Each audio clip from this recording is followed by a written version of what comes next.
Woodsmonkey.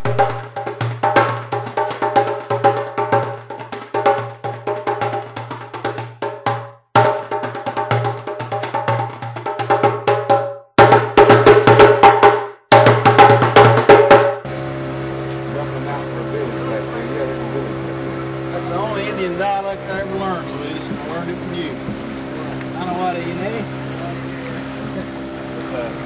Perrin. It's up on the Tigres, off the Tigres.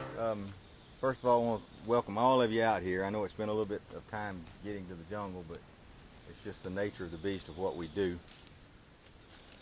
Okay, what we're going to do first today is we've got just a brief classroom section that will give you a little bit of introduction to what you're going to be seeing over the next 3 or 4 days as we go about our field training exercise in the jungle.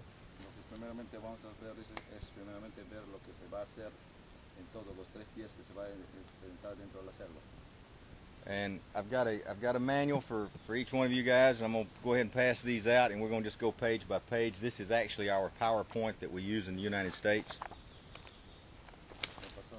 Tell Aguilar I'll send him one of these. I only brought 5 down for the students. Okay, first page.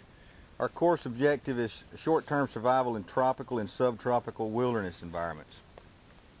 Typically, this is between 25 and 35 degrees latitude. You okay with, you understand? Okay. So that's the course objective. Basically, it's a down pilot's jungle survival school.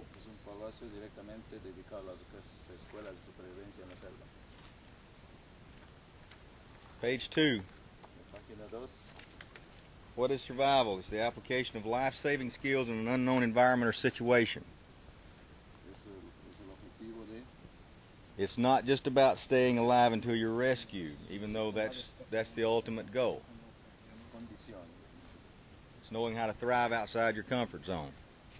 And that's what you'll learn here, is basically how to thrive on very little tools.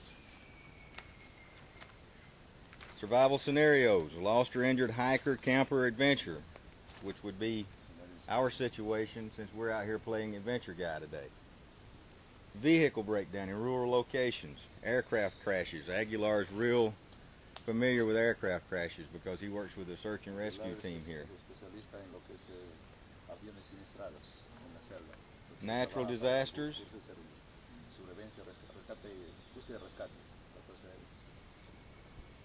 Rescue personnel becoming the victim. That's one of the biggest things we see in the United States. What happens is you have emergency services personnel like law enforcement or fire department or whatever. They go after a lost or injured kid in the woods. The kid's okay, the rescue personnel become the victim because, number one, they don't know how to navigate. They don't know anything about the environment they're in. So that's the biggest problem we have in the United States.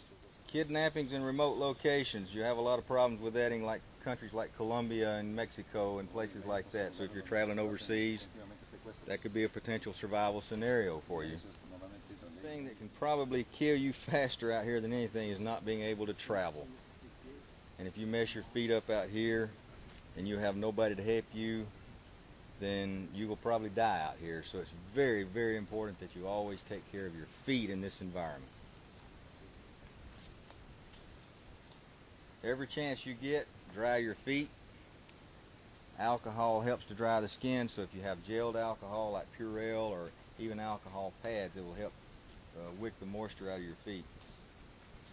Foot powder and dry socks are a lifesaver in wet climates. One of the things we tell everybody is when you come out here, even if you're doing a 1-week trip, always have 1 pair of dry socks. Put your wet socks on in the morning, travel throughout the day. When you get back in camp at night, you get the wet socks off, you put the dry socks on. They'll help dry your feet overnight. The next morning, go back to the old stinky wet socks, travel again, and your feet will be okay. If you ever think that you can continue to travel on wet socks, then all you need to be is in a wet environment for about 4 or 5 days, and the meat will start falling off the bone. It's bad.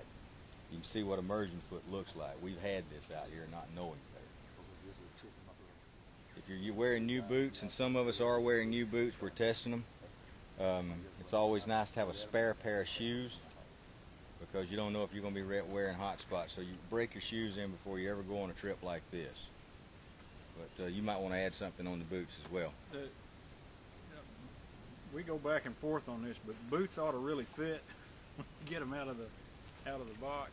If you feel your toes pinching or something like that, then you need to find another pair of boots or another size or something. You know, so they ought to feel pretty good right out of the box.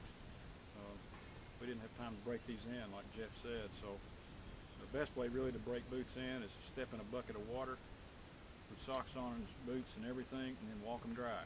That's the fastest way and the best way to break boots in. But out here, it's not really that much of a problem. Let me add one more thing about the feet, though. That's the one time, if you're in a group of people, you worry about other people's feet besides your own, because if that other guy's feet get screwed up, then he endangers the whole group. He causes problems. Fine in the States, but you put that wet environment against those socks, rubbing against those feet, and you're going to have blisters. It just creates more friction on the foot, this environment does. So take care of your feet. There's one thing you can do out here. Don't worry about eating, don't worry about anything else, but take care of your feet and drink plenty of water and you'll be okay.